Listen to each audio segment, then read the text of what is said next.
Sí, antes de presentar, sí, pueden visitarnos en Haruki Teatro MX, en Facebook, Haruki con H al principio y K, ¿no? Haruki, Haruki Teatro MX, o también nos pueden visitar en Asimov de Irán Molina, que es la página, el fanpage de la obra de teatro, y bueno, en Instagram también tenemos Asimov Teatro, Twitter tenemos Asimov Teatro, hasta en TikTok tenemos Asimov Teatro.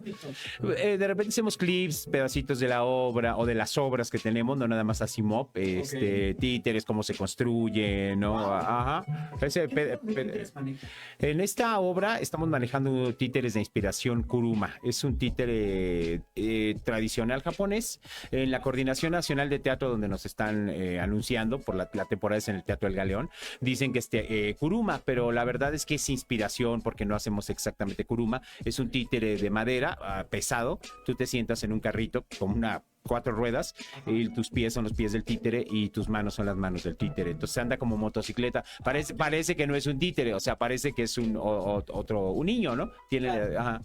Entonces sí es no es teatro de títeres, es un híbrido. Realmente está más cercano a ser teatro normal, teatro de humanos. Claro. Pero pues sí usamos el 66% son 3 personajes, 2 de ellos son títeres y entonces tienen pues un peso muy grande en la historia. No hay de que aparecen por allá perdidos mientras el humano está hablando, ¿no? Sí, no quedan como secundarios, sino que son el punto principal. Exacto. Bueno, la protagonista de la obra es Azur Sagada, la actriz, el personaje de Imani, pero realmente la obra, los niños al final, durante la obra, se van identificando más con lo que le pasa a los personajes de Asimov y de Ava, que son 2 títeres Kuruma, ¿no? Ok, qué interesante. Bueno, pues chicos, ya vieron más o menos lo que vamos a estar hablando, pero antes les recuerdo que nos pueden sintonizar desde www.ucradio.net. También nos pueden buscar en Facebook como UC Radio, en YouTube como UC Radio, en TikTok como UC Radio, en Instagram como UC Radio.net y en todas nuestras redes sociales como UC Radio.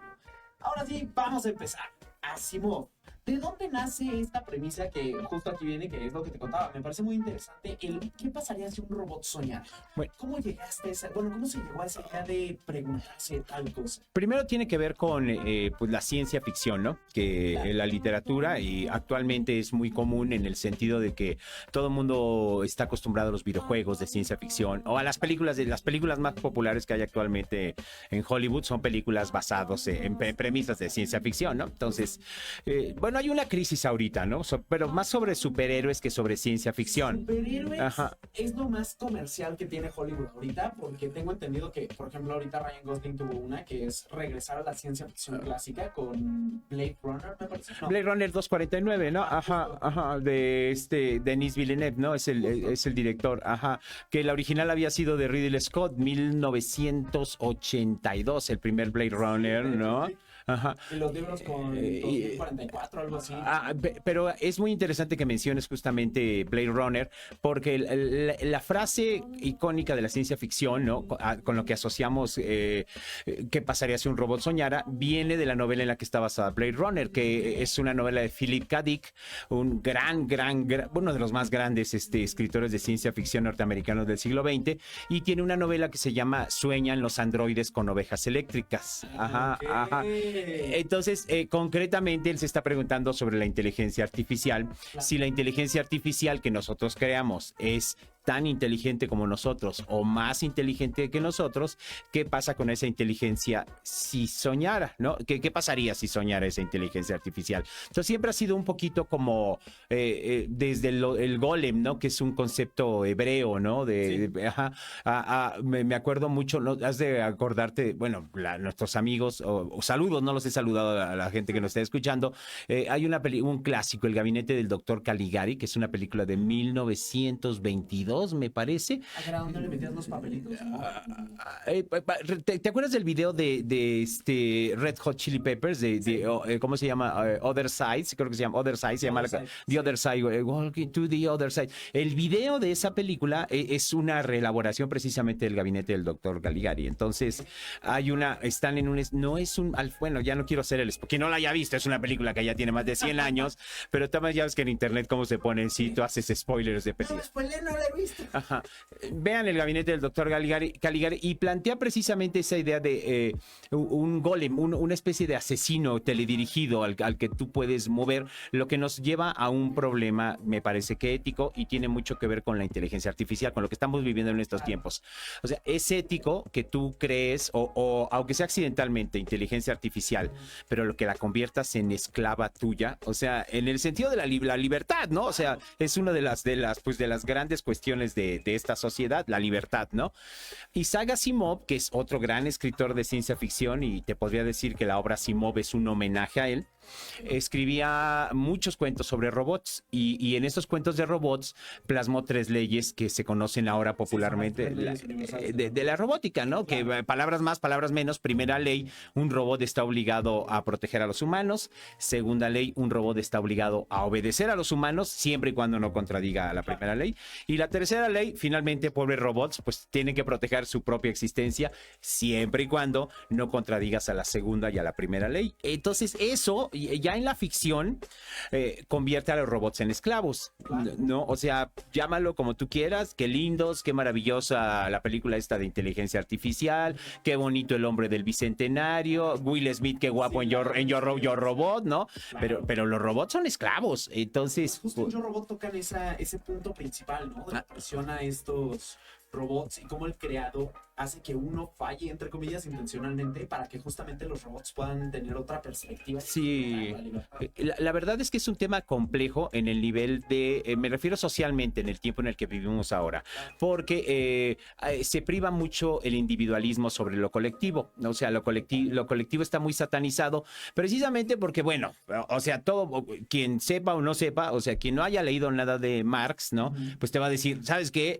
El comunismo, ¿no? Y tenemos, ya sabemos que en las redes sociales es como si les pusieras un cohete, ya sabes dónde. Tú dices comunismo y alguien no va a saltar. Pero pues tenemos una teoría comunista muy interesante. O sea, olvídate ya de la Unión Soviética y olvídate de Cuba y olvídate de Venezuela, porque siempre te dicen comunismo, Cuba, Venezuela, ¿no? O sea, nadie sabe, nadie leyó a Marx, pues, ¿no? O sea, es uno de los grandes, no solamente filósofos, es un gran teórico es uno de los grandes que existe además una corriente, sobre todo con los historiadores, ¿no? Que son marxistas, o sea, existe esa corriente. Hay muchos puntos de vista distintos de cómo ver la historia y cómo se puede saber. Sobre todo porque es un proceso, ¿sabes? Entonces, si tú ves, mencióname al dictador o al político que tú quieras. Entonces, el individualismo nos dice que es un cuate que surgió de la nada, ¿no? O sea, pon a quien tú quieras, para no poner nombre, ¿no? Y que nadie salte aquí en redes sociales, ¿no? Pon a la persona que tú quieras, pero no es cierto, o sea, ese político, ese líder carismático no llegó ahí de manera solitaria. No es espontáneo y ya, o sea. En eso sí tiene razón el marxismo, perdónenme si se ofenden al oír la palabra marxismo, pero sí es un proceso histórico, o sea, sí podemos decir que sí es un proceso histórico, y en eso Marx tenía razón, ¿no? Y ya, perdone, no estoy diciendo que vuélvanse comunistas, pero tranquilas, pero sí es cierto que cuesta un poco de trabajo hablar de estas leyes de la robótica sin mencionar el tema de, bueno, pues tú eres libre de manera individual, no tiene por qué interesarte que colectivamente no lo seas, ¿no? Pero la verdad es que mientras tú admitas que hay un sojuzgamiento de alguien, ¿no? Pues sí está siendo muy old fashion. O sea, es como si vivieras en el siglo XVIII y me dijeras, pues es normal que haya esclavos, ¿no? O sea, ¿cuál es el problema? Ya, yo tengo mi iPad, ¿no? Yo tengo mi teléfono celular, yo puedo tomar mi café en Starbucks. ¿Qué me importa que haya gobiernos en el mundo que opriman a las personas, ¿no? Y en ese sentido tú podrías decir, bueno, no te oprimen a ti. O sea, la gente dice, es que el capitalismo y el neoliberalismo es lo más increíble que haya sucedido. Tú te puedes comprar lo que se te antoje, o sea, puedes tener los zapatos que se te antojen. Pero ¿dónde está la letra chiquita, verdad? El problema es que no eres un objeto, o sea, no eres una mercancía. O sea, reducir a las personas a mercancía, ese es un problema que a medio mundo no le interesa, pero eres más que ir a tu trabajo, ¿no? Ganar lo que ganes, irte los viernes al antro, ¿no? Porque pues a eso va mucha gente a trabajar, ¿no? NPCs no, están ahí siguiendo esa línea. Ajá. programa, por así decirlo. Hay una especie de modernización, van a decir que es una tontería, pero hay una especie de modernización del esclavismo. O sea, verdaderamente no importa, al final no importa si eres comunista o eres capitalista o fuiste feudalista o lo que se te antoje. O sea, al final el Estado sigue teniendo el poder sobre tus decisiones. Entonces, de origen, o sea, el origen de la palabra robot viene de una obra de teatro, era húngaro, búlgaro, era de Europa, lo que conocimos después como Europa del Este, ¿no? Robots son universales Rosum, ¿no? Y los robots eran máquinas esclavos. En aquel tiempo, el marxismo todavía estaba en boga y muchos teóricos, existía la Unión Soviética. Entonces, se creía que la manera perfecta de andar en el mundo era la colectividad, ¿no? Claro. Y entonces, esto pasa en la obra de Asimov. El robot, hay un robot, bueno, es un spoiler, se supone que la gente no tiene que saber que el personaje... Vamos a intentar transformarlo como un pequeño trailer, ¿no? Un tráiler, ajá. La premisa es que hay un robot. Estamos en el año 2200, ¿no? Ok. Y toda la humanidad desapareció. ¡Sas! Diablos, ok, sí. Es una obra para niños. Oh. Y hay dos mujeres que son las únicas supervivientes de esta catástrofe. Hubo un problema muy en boga. No sabemos si fue el calentamiento global. Algo ocurrió que acabó. Algo ocurrió. Pero viven en un invierno permanente. O sea, todo es nieve, todo es una glaciación. Y estas dos mujeres, una mamá y su hija, que hasta donde ellas saben son las únicas supervivientes en el planeta Tierra, pues llevan sus días recogiendo madera para calentarse de los pocos árboles que quedan, las latas, a ver si encuentran comida, ¿no? Y a este mundo que parece asiago, parece un mundo cyberpunk de lo más depresivo que te puedas imaginar, pues llega Asimov, o sea, un niño que de la nada aparece, es un niño amnésico, y este niño lo único que pasa, no sabe nada de su vida. Lo único que recuerda son las leyes de la robótica. Ajá. Entonces, de ahí, pues ya, o sea, asociando el nombre de Asimov a Isaac Asimov, ¿no? El creador de las leyes de la robótica, y pensando en Philip K. Dick, en que solo pueden los androides soñar con ovejas eléctricas, pues ya podrás imaginarte sobre qué va la obra. Pero, ¿no? El discurso que nosotros damos en la obra, más que darle una moraleja a los niños de como acostumbran muchos compañeros que hacen teatro para niños, pórtate bien, lávate los dientes, lo que nosotros abogamos más es a la inteligencia artificial. Digo, a la inteligencia, sí, Asimov es una inteligencia artificial, pero la inteligencia emocional, ¿no? Okay. O sea, ¿qué nos hace humanos independientemente de que podamos construir robots, ¿no? Lo que nos hace humanos está en el alma, está en el corazón, está en los sentimientos, ¿no? ¿Qué es lo que nos hace humanos? Creo que es una cuestión que sí tendríamos que preguntarnos. Llevamos preguntándonos años.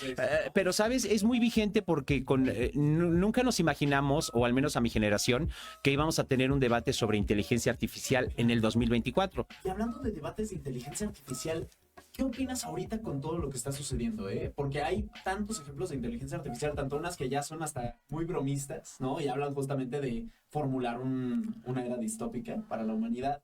Y otras donde ya de plano formularon su propio abecedario, las tuvieron que destruir por ello. Acuérdate que también incluso la misma inteligencia artificial en cuanto a la comunicación, ¿no? Porque estamos en la Universidad de la Comunicación, ¿no? Claro. Y es un problema muy grande cuando no puedes definir los referentes de qué es la realidad, ¿no? Me refiero, hay casos de inteligencia artificial que te genera la noticia falsa, pero además genera o sea, tú buscas la fuente de dónde salió la noticia falsa y existe la fuente. Claro. No. Es que formulan la fuente. ¿Has visto las fábricas? Sí. Noticias falsas son impresionantes. Y digo, sí se tienen que hacer en clandestino, pero justo son varios programas y memorias que automatizan todo este tema, pero no solo crean la noticia, sino que le crean todo el trasfondo, ¿no? Y hacen de que nombres de usuario y todo. O sea, por eso, por ejemplo, Twitter tuvo que hacer una limpia de todos sus usuarios no orgánicos, ¿no? Porque ya estaba lleno de bots. Y llegó Elon Musk y dijo, oye, pues, ¿qué es esto? ¿No? Pues es un problema del presente, ¿sabes? Porque, o sea, si tú no puedes, o sea, vuelvo a mi tema, ¿no? Vuelvo con lo que pensé, ¿no? Con lo de la opresión. O sea, una manera de dominar a la gente, pues es dominar la manera en que piensa, ¿no? Porque estamos hablando de un mundo en donde la gente no lee papel, ya, o sea, ya no lee libros en papel. O sea, si bien te va, pues lees en el Kindle, ¿no? O sea, tienes ahí tu lector de EPUBs blogs, ¿no? Lo tienes acá, pero la mayoría de la gente no toma un libro y se informa con el tweet que tú dices, o sea, no sabemos, ¿no? Acabamos de tener dos debates presidenciales más dos debates hay debates de todos lados y un tema es como necesitamos, además de que por supuesto que en esta universidad los producirían mejor que cualquiera de los que ha producido, porque han sido un problema de producción pero bestial, ¿eh? como si estuviéramos en televisión de 1960, o sea, y mal hecha. O sea, televisión de 1960. ¿Bajo presupuesto? Ajá. Me parece increíble que habiendo tantas, o sea, que haya habido tanta auge de las universidades y de las escuelas, licenciaturas en comunicación, cine, medios, publicidad, y que estén todavía, ya sí que todas las generaciones son respetables, pero que haya dinosaurios tan malos dirigiendo esas cosas. Dices, ¿quién produce? O sea, ¿quién produce eso? ¿No? Pero bueno, sobre lo que me decías de la inteligencia artificial, ¿no? El debate de la inteligencia artificial es fascinante. Me parece, ¿viste Misión Imposible, la más reciente? ¿No? Parece que la escribieron hace 2 semanas, ¿no? O sea... Sí, muy actualizado el tema. O sea, quizá no sea la mejor película de las que ha habido de Misión Imposible, no. pero el tema que manejan, o sea, realmente es brutal. O sea, y es muy actual. Sí, la inteligencia artificial es el villano del... Si no la han visto, por favor. Si hace que les caiga. Sí, a ver, aquí vamos a hacer algo. Cada que spoilemos hay que decir spoiler alert. Y si ustedes tienen problema, ya se tapan sus orejitas. Si les cae gordo Tom Cruise, lo cual es bastante justificable. O sea, el tema de esta película de Tom Cruise, o sea, es muy buena. Es un gran tema. Está bastante intenso. De hecho, también hay una serie que toca temas así de inteligencia artificial y de temas del futuro, ¿no? Con la tecnología. No sé si la has visto, Black Mirror. Claro, Black Mirror. Está interesante la premisa de varios episodios, ¿no? Hay una donde justo, que creo que es de la nueva temporada, transfieren o sea, todo el tema mental y subconsciente de una actriz a un pequeño robot. Pero lo limitan, o sea, no tiene criterio propio, nada más lo limitan a ciertas cosas, ¿no? O sea...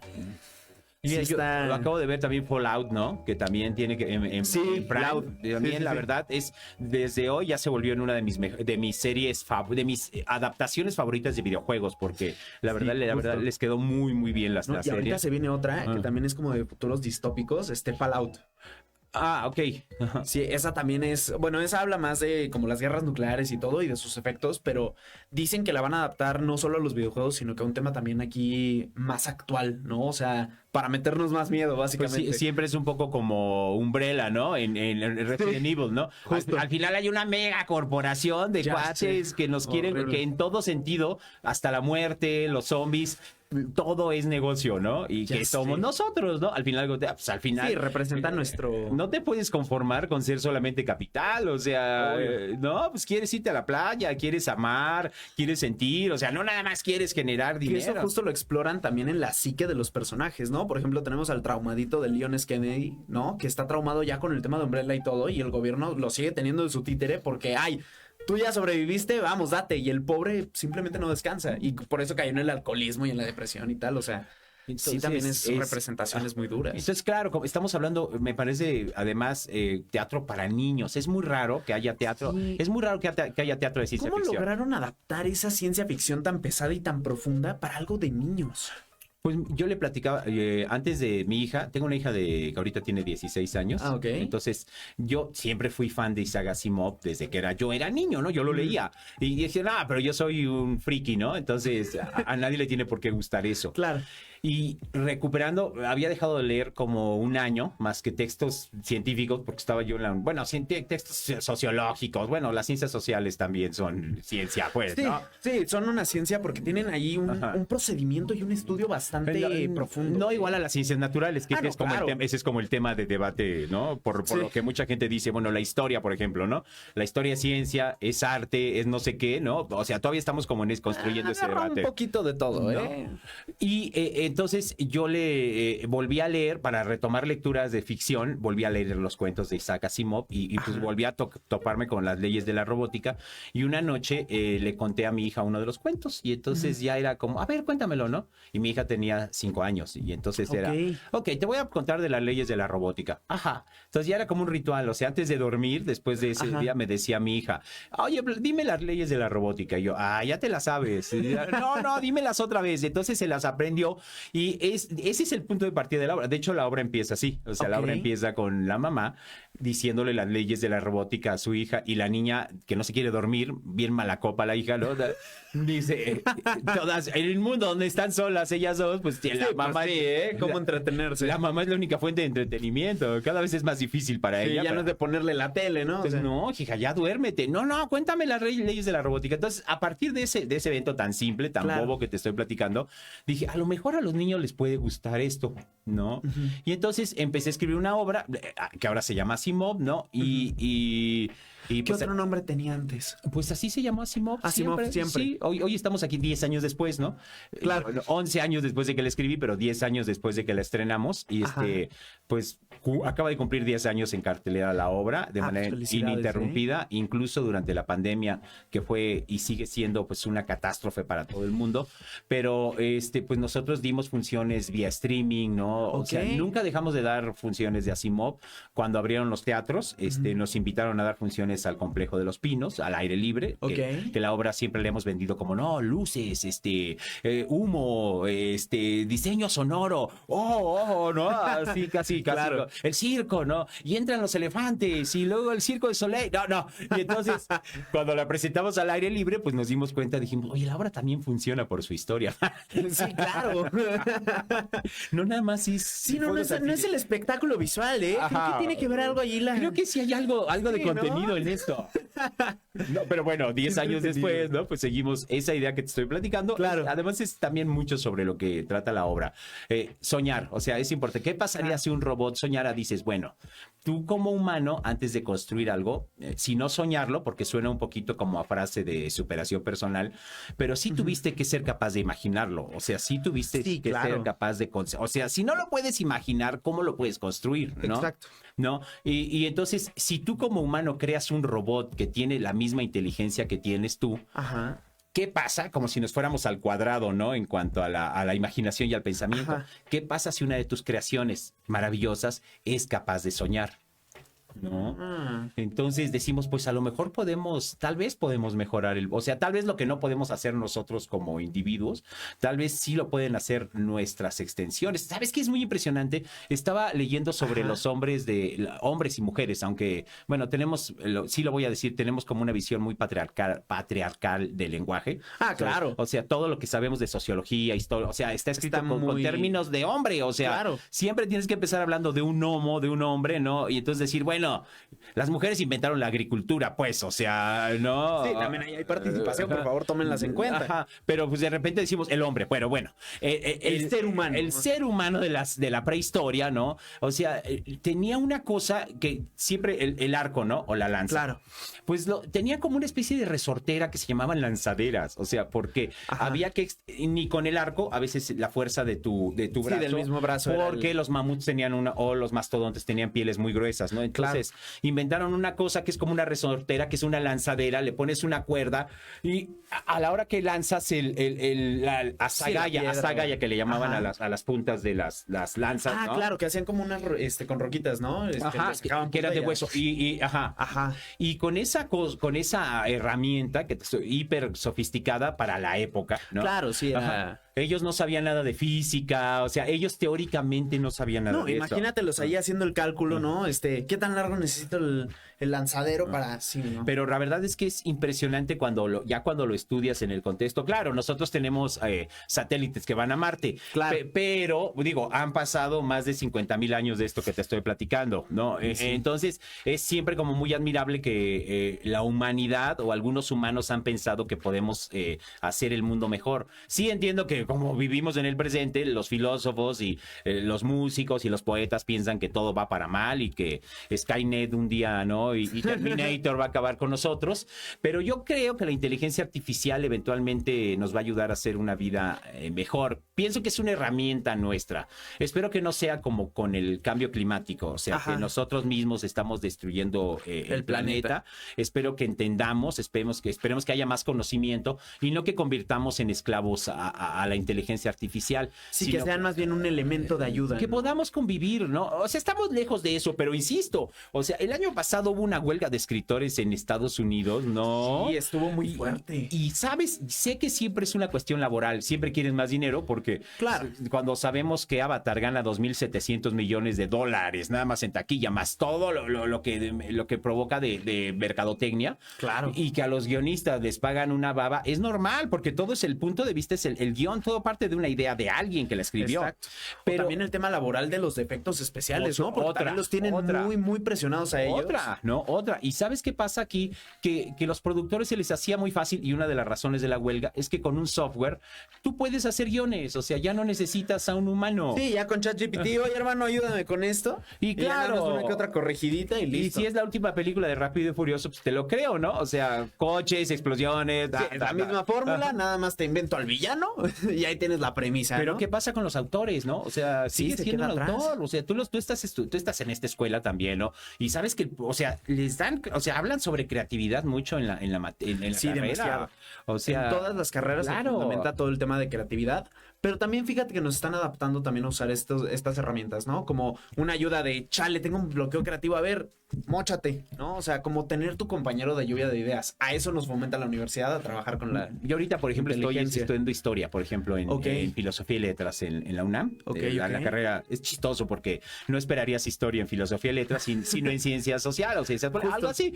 Pero está bien porque se vuelve muy locochona el estudio de la historia. Es muy Me divertido. imagino. Es muy divertido. Pero ahí, en todos tus trabajos, supongo que por los escándalos que ha habido de plagios, ¿no? Sí, Que totalmente. supongo que sucede en todas las escuelas, pero la UNAM ha estado como en el centro del debate en los últimos años con ese tema. Ok.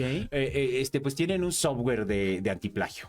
Ok, wow. Entonces tú, desde que presentas un trabajo, no te creas que la tesis, desde que tú presentas cualquier trabajo y la subes a internet, hay un control antiplagio.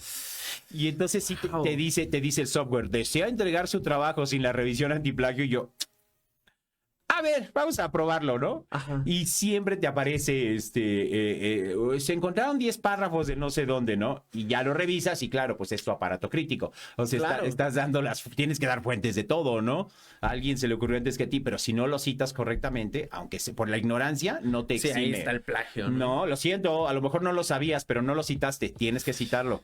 Eso le hubiera quedado muy bien a Peña Nieto, ¿no? Para su titulación. Bueno, pues tenemos un debate ahorita con una ministra de la Suprema Corte, De hecho, ¿no? también que un debate hizo plagio, ¿no? También en su tesis. Está ahorita como se amparó ella Ajá. para que la UNAM no pueda hablar del tema, entonces no sabemos cuál es la resolución, pero acuérdate que también pasó con pues, con Xóchitl, ¿no? Acuérdate de su trabajo de titulación Cierto. que realmente dicen es que no fue plagio porque se le olvidó citar, ¿no? Olvidar citar, pues es plagio. cuenta como plagio, o sea, claro. no es. Lo que pasa es que entienden plagio como que yo malévolamente llegué Ajá, en la noche, robé la información. y la puse aquí Y la hice mía, ¿no? No, tienes que citar. O Claro. sea, eso es algo para la gente que nos escucha y ese es como un gran problema por lo que las redes sociales no son ministerio público, ¿no? Es que, bueno, es que ya dices algo en redes No, es que sociales. imagínate que fuera Ministerio Público las redes. Entonces, lo que tienes que hacer es citar tus fuentes. No puedes aceptar algo nada más porque alguien lo dijo, ¿no? Claro. Es que un informante secreto de no sé dónde, del que no Sí, puedo... porque ahora también citamos anónimo todo para cubrirnos, ¿no? O Y, sea, y se vale, en otro tiempo se valía porque hay... ya. no, tranquilo. Ajá. Vamos a cerrar con este tema y me gustaría que nos platicaras un poquito dónde se van a presentar, cuándo, el costo del boleto. Digo, yo tengo la información aquí, pero quiero que salga de la voz, ¿no?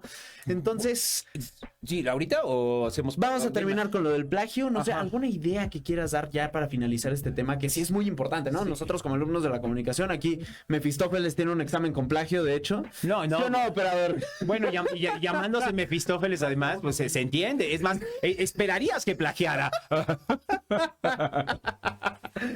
¡Qué barbaridad! Déjate de robar las ideas de Wikipedia y ChatGPT. Yo que- también lo hago, ¿eh? No, no es cierto. Gemini. De Gemini. ¡Oh! Es que como ya hay Ay, tantas inteligencias artificiales. Ay, perdón.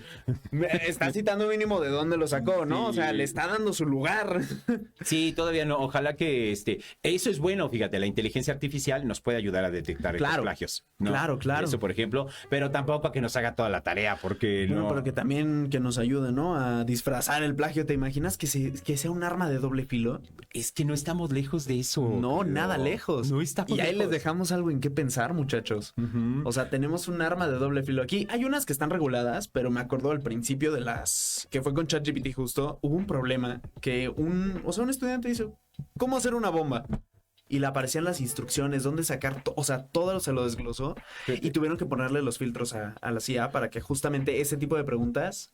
Imagínate lo que es ser viejo. Yo me acuerdo de la novela esta de Chuck Palahniuk, se llama Ajá. El Club de la Pelea, ¿no? Sí. Fight Club, ¿no? Clásico, Que sí, se sí, sí. supone que él había puesto en su novela todas las fórmulas de cómo hacer la nitroglicerina. Claro. Quien haya visto, bueno, o conozca la novela del Club de la Pelea, pues sabrá que son unas especies de terroristas sociales, ¿no? Ellos. Sí, son como un club clandestino ahí muy locochón, ¿no?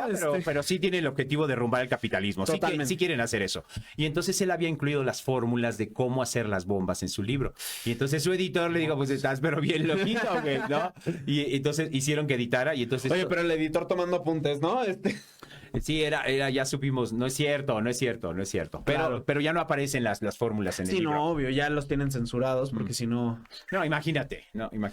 Sí, ya sé. Pero bueno, entonces cuéntanos, ¿dónde va a estar la obra de Asimov? Que ya vimos que tiene todo un trasfondo científico, social, psicológico. O sea, tiene tantas cosas que van a poner a analizar y como dices, es de niños. Entonces va a estar bastante digerible esta obra. Lo que quiero decir para que no se vayan con estas pláticas que hemos tenido aquí, la obra no es comunista. Sí, no, No lo es. no, eso salió por una perspectiva que queríamos dar para ejemplificar Pero es una obra muy cuestiones divertida, o sea, sí está todo esto dentro de la obra, pero es una obra muy humana, es una obra muy divertida por momentos, es una obra, bueno, todos los papás y mamás pues terminan llorando al final de la obra. Claro. Los niños no tanto, como que se ríen más con la Sí, como anécdota. que, ay, qué chido, ¿no? Pero los papás con toda esta profundización dicen, ay, Pero ya que prenden la luz y ves a todo mundo con las lagrimitas, aquí con lagrimita Lili, para quien se acuerde, era una muñeca de hace como 50 años, nadie se acuerda, pero bueno, una lagrimita, olvídenlo, iba a decir otro chiste de hace 60 años. Entonces, Ok. quiere decir que es una obra que te lleva pues como del llanto, de la risa al llanto, ¿no? claro. Y es una historia, insisto, priva más lo humano,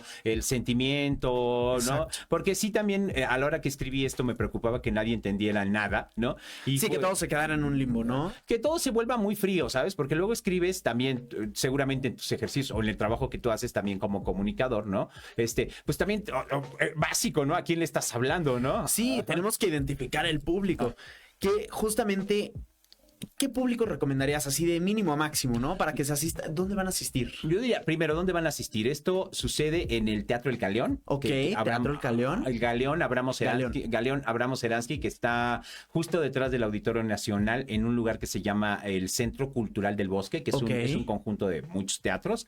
Está el Teatro Julio Castillo, está el Granero, está el Galeón, Ok. la Sala Villa Urrutia, Orientación, como 5, la Sala CCB, son como 5 o 6 teatros que están ahí atrás, ¿no? Y digamos que es como la cumbre, ¿no? Del teatro del Claro. gobierno, del teatro institucional. O sea, Ok. estamos hablando del teatro del IMBAL, ¿no? Que le, Ok. que le pertenece Sí, sí, sí. al gobierno.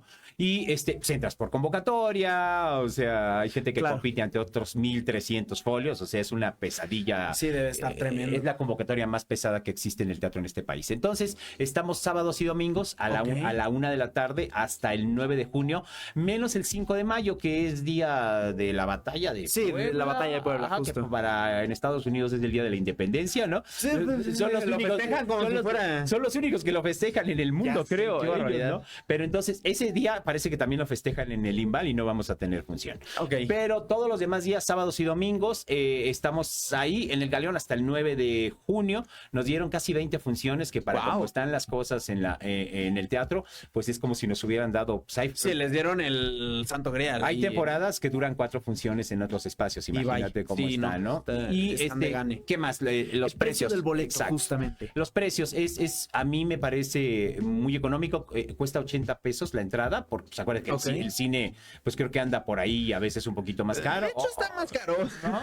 Ajá. Y por ejemplo, si vas con credencial de estudiante, te cobran la mitad. Ah, Si vas ok. con credencial de maestro, te cobran la mitad. O sea, Ok. hay como muchos descuentos, pero es una cosa muy buena del IMBAL. Los jueves, por ejemplo, todas las Ajá. obras que tiene cuestan 30 pesos, por ejemplo, ¿no? Ah, ok, o sea, es todo por 30 pesos. En los jueves, ¿no? Los jueves, nada más. Los jueves. Y en fin de semana, como es nuestro caso, pues están esos adulto mayor también tiene descuento. Claro. O sea, realmente, yo diría, la zona está bien bonita, el Museo de Antropología está enfrente, el Tamayo. Sí, el Museo hay de Arte muchas Moderno, cosas que hacer, ¿no? Chapultepec, hay un Qué montón de rico. restaurantes. Si quieres, si vas a un concierto, pues ahí está el auditorio al lado. Justo. El Lunario también está ahí al lado. Sí, tienen ahí como todo el tema cultural Ajá. centrado. No, pues qué padre, qué padre. Pues vamos a ir a corte porque tenemos aquí a otros invitados. Muchísimas gracias por haber asistido. Chicos y chicas, recuerden, sábados y domingos hasta el 9 de junio. Hasta el 9 de junio y pues nada más teatro de ciencia ficción para toda la familia, lo cual ya es rarísimo. Muy Ciencia ficción y teatro juntos, ¿no? No solo en México, sino en el mundo. Entonces, Sí. pues vengan a ver qué pasaría si un robot soñara. Pues va que va, chicos.